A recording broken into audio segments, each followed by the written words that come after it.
آئیے خوبصورت سا واقعہ سنیں. انصاف اور گواہی اور حقانیت کی خاطر اور ایمان تازہ کیجئے. ہمارے بزرگوں نے اللہ کی رضا پر کسی چیز کو ترجیح نہیں دی. انہوں نے بس اللہ کی رضا، اللہ کی اور صرف اللہ کی رضا.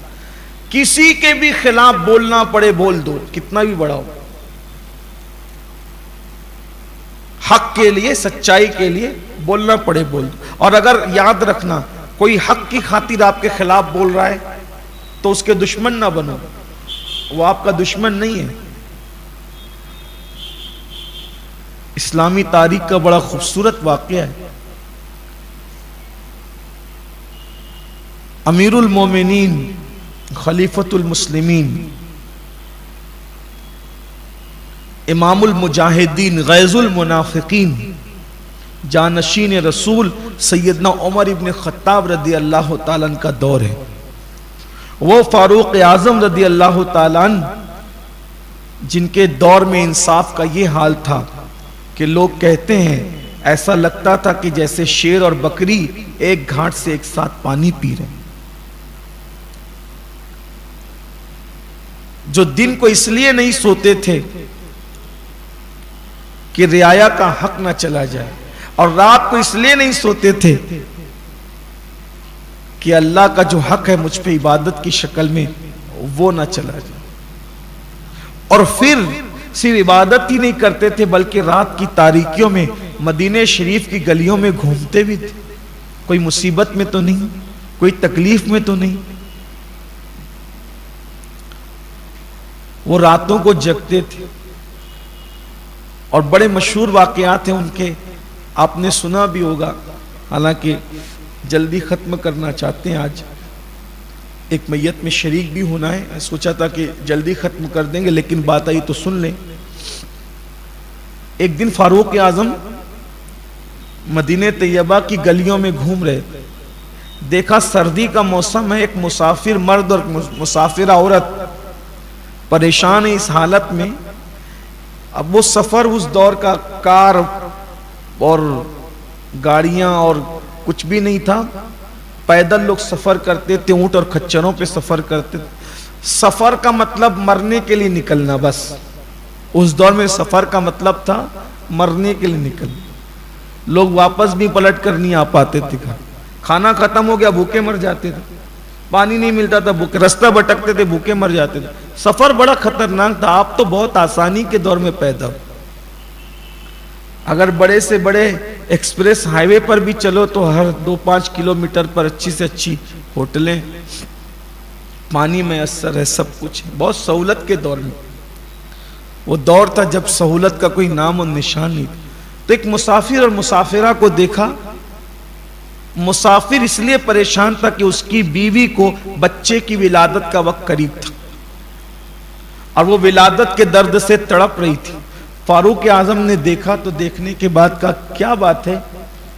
تو چونکہ وہ مسافر تھا اس نے پہچانا نہیں فاروق اعظم. اور وہ نکلتے تھے تو سر پہ کپڑا وغیرہ اس طرح باندھتے تھے کہ لوگ دیکھنے والے بھی کبھی کبھی نہیں پہچانتے تھے. تو جس نے دیکھا ہی نہیں وہ کیا پہچانے. اور فاروق اعظم سے اس نے کہا کہ اے اجنبی، اس مسافر نے کہا میری بیوی کو بچے کی ولادت کا وقت قریب ہے اور مدینے میں سب سو رہے ہیں، اور رکو میں ابھی آیا. بیوی کو گھر سے لیا اور کچھ گیہوں اور میتھی اور گڑ ساتھ لیا اور بیوی کو گھر سے لے کے کہا کہ چلو ایک مسافر پریشان ہے، اس کی بیوی کو بچے کی ولادت کا وقت ہے. لایا اور اس کے بعد ایک خیمہ نصب کیا اور اس میں ادھر آپ کی بیوی اس کی خدمت پر مامور ہوئی، ایک مسافر اجنبی. اور فاروق اعظم نے ادھر پتھر لگا کے چولہا سلگایا اور چولہا سلگانے کے بعد ہانڈی رکھی اور اس میں گیہوں، جو اور وہ میتھی اور گڑ وغیرہ ڈال کے پکانے لگے. 3 بر اعظموں پر حکومت کرنے والا امیر المومنین ایک بچے کو جنم دینے والی عورت کے لیے غذا تیار کر، کیونکہ بچے کی ولادت کے بعد بھوک لگتی ہے تو یہی چیزیں کھلائی جاتی ہے، وہ اس کے لیے مفید ہوتی ہے. ادھر وہ تیار کر رہے ہیں، ادھر جیسی بچے کی رونے کی آواز آتی ہے تو یہ تو مسافر سمجھ رہا تھا کہ یہ کوئی مدینے کا کوئی رہواسی اجنبی ہے، لیکن بیوی کو کیا خبر تھی کہ پورا قصہ کیا ہے، ابھی تک انہوں نے تعارف نہیں کرایا۔ جیسی بیٹا پیدا ہوا تو اندر سے خیمے سے کہنے لگی امیر المومنین مبارک ہو، تمہارے دوست کو بیٹا ہے۔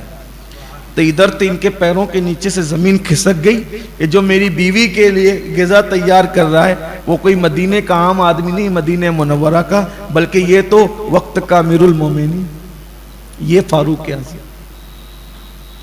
انہی کے بارے میں جو بات کہنے چلا تھا وہ یہ کہ آپ کا دور ہے اور اس مبارک دور میں ایک عورت کا شوہر جنگ پہ گیا ہوا ہے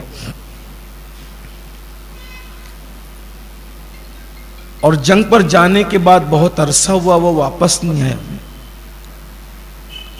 اس کے گھر میں کچھ نوجوان لڑکے جا کر کے بیٹھتے تھے اور کچھ گفت و شنید ہوتی۔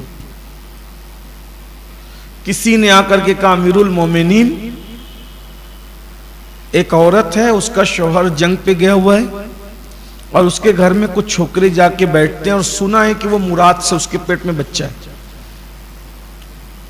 ظاہر سی بات ہے جب شوہر جنگ پہ گیا ہوا ہے تو پھر بچہ کہاں سے ہے، اور شک یہ ہے کہ یہ لڑکے جو جا کر بیٹھتے ہیں کہ ان سے کوئی غلطی تو نہیں ہوئی۔ فاروق اعظم نے فرمایا ٹھیک ہے، اس عورت کو بلا، میں پوچھتا ہوں کیا مسئلہ ہے۔ اور فاروق اعظم کچھ شریعت کے معاملے میں بہت سخت، یعنی انصاف کی بات کرنے میں کبھی پیچھے نہیں ہٹتے، اور آپ کے درے سے سبھی ڈرتے تھے۔ ڈر کا عالم یہ تھا کہ حدیث پاک ہے کہ جس راستے سے فاروق اعظم جاتے تھے شیطان اپنا راستہ بدل دیتا۔ اور آج بھی فاروق اعظم کے نام میں اتنی برکت ہے کہ اگر سوتے ٹائم کوئی انگلی کے اشارے سے یا عمر لکھ کے سوئے تو شیطان اس کو نیند میں بھی حملہ نہیں کرتا۔ یعنی اندازہ فرمائیں کیا اللہ کے برگزیدہ بندوں کے نام کی تاثیر ہے، حضور کے غلاموں کے نام میں یہ تاثیر ہے کہ سینے پہ لکھ کے سو جائیں تو نیند میں بھی شیطان حملہ نہ کرے، تو حضور کے نام کی تاثیر کا۔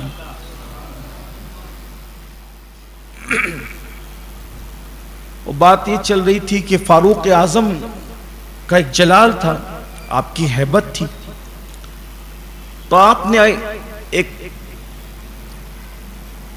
قاصد کو بھیجا اس عورت کے گھر کا کہ تجھے امیر المومنین بلاتے ہیں، جلدی آؤ چلو۔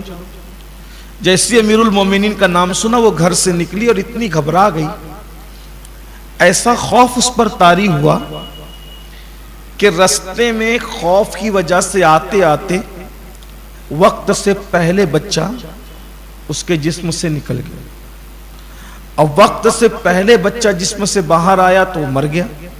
ایسی بات ہے۔ تو اب فاروق اعظم نے مشاورت طلب فرمائی کہ بھئی ایسی ایسی کمپلین میرے پاس آئی تھی، میں نے اس عورت کو بلایا، اب وہ آئی اور وہ ایسا ایسا ہو گیا، تو اب بتاؤ کیا کرنا ہے، میرے اوپر کوئی مسئلہ تو نہیں آتا اس پر؟ بھئی یہاں دنیا میں جو ہو جائے گا وہ ہو جائے گا، لیکن آخرت میں پکڑے گئے تو کیا؟ تو آپ نے جمع کیا، تو جو لوگ مشاورت میں موجود تھے کوئی کہتا تھا امیر المومنین اس میں آپ نے تو اچھے کی نیت سے کیا، خیر کی نیت سے کیا، سب اپنے اپنے انداز سے پیش کر رہے ہیں۔ مولا علی بھی بیٹھے ہوئے، سرکار مولا کائنات بھی بیٹھے ہوئے، اور جو مشورہ دیتا ہے مولا پاک گردن جھکا کے یوں کرتے ہیں، یعنی اس سے متفق نہیں ہے۔ پھر کوئی مشورہ دیتا ہے پھر گردن جھکا کر یوں کرتے ہیں، یعنی آپ متفق نہیں۔ اس لیے کہ کوئی مشورہ دے اور اس پہ چپ رہنا یہ بھی تو ہاں کی دلیل ہے، آپ چپ ہے مطلب آپ تائید کر رہے ہیں، تو آپ یوں کر دیتے تھے میں متفق نہیں۔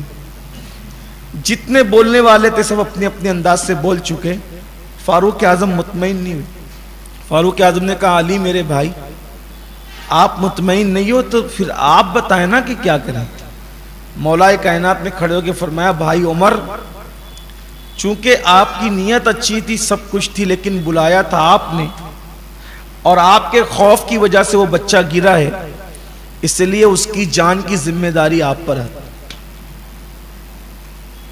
انصاف کی بات دیکھ، حالانکہ وہ جو عورت تھی وہ ایک عام عورت تھی، سامنے امیر المومنین تھے، عمر ابن خطاب جیسی ہستی، لیکن مولا مشکل کشا نے انصاف کی حق بات کہہ دی۔ یہ ذمہ داری آپ پر عائد ہوتی ہے۔ رہی بات یہ کہ دیت کون دے گا، تو یہ جو لڑکوں کی وجہ سے یہ سارا معاملہ ہوا ہے، ان لوگوں پہ برابر برابر تقسیم کر دو، دیت ان کی طرف سے دی جائے گی، لیکن ذمہ داری آپ پر عائد ہوتی ہے۔ بظاہر اپنے متعلق اتنی بڑی بات سن کر آج کل کا کوئی عام آدمی بھی ہو تو اس کے ماتھے پہ شکن آئے گی، لیکن یہ فاروق اعظم تھے رسول اللہ کی تربیت یافتہ، وہ بھی حضور کے تربیت یافتہ، یہ بھی حضور کے تربیت یافتہ۔ فاروق اعظم اٹھے اور مولا علی کی پیشانی کو چوم کے کہا، علی اگر آج تم نہ ہوتے تو عمر ہلاک ہو گیا ہوتا۔ یہ قرآن پر ان لوگوں کا عمل تھا، حق بات، انصاف کی بات، سچی گواہی، یہ ساری چیزیں آج ہمارے معاشرے سے نکلتی جا رہی، اس لیے معاشرہ تباہ ہو رہا ہے۔ اللہ تبارک و تعالی ہم سب کو قرآن سیکھ کر اس پر عمل کرنے کی توفیق عطا فرمائے۔